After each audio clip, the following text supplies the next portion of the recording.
Coach Harris got up, and when he got ready to speak, he mentioned an unknown, obscure.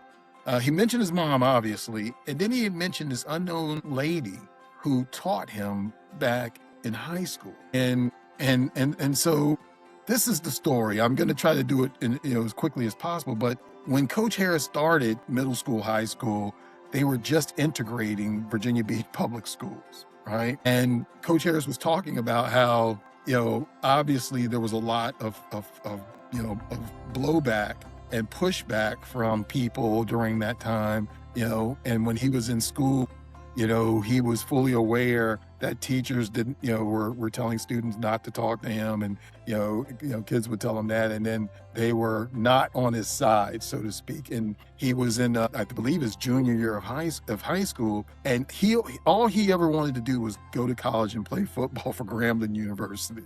And he said he went to his guidance counselor, who at that time didn't appear to be on his side. And he said the lady told him, she said, "You read at a 4th grade level and you're never going to college." That was what she told him.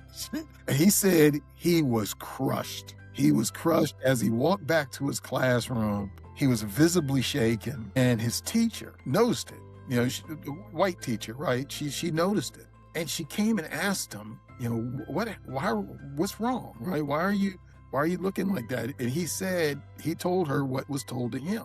And he said that she turned beet red. He said he'd never seen a person turn that red.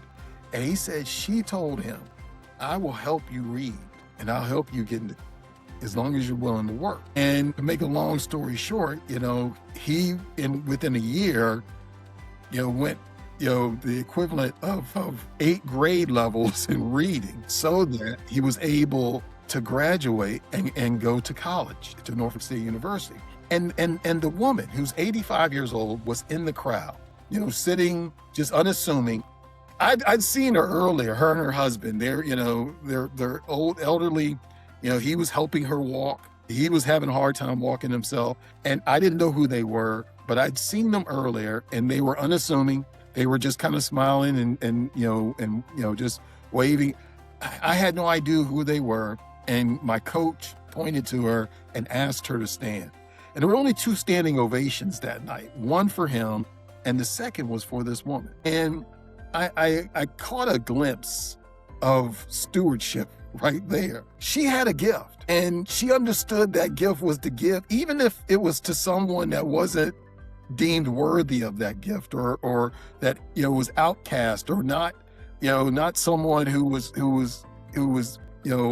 deemed someone who should get that kind of gift. She had a gift to teach, and she poured that out, and she gave it back to God. And we see the level of her investment of that gift into this man, and the lives that he changed and is changing, right?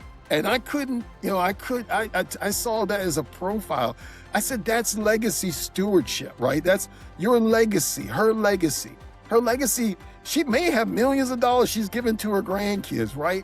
But the impact generationally was even much larger than that in what she was able to do when she gave the gift of her talent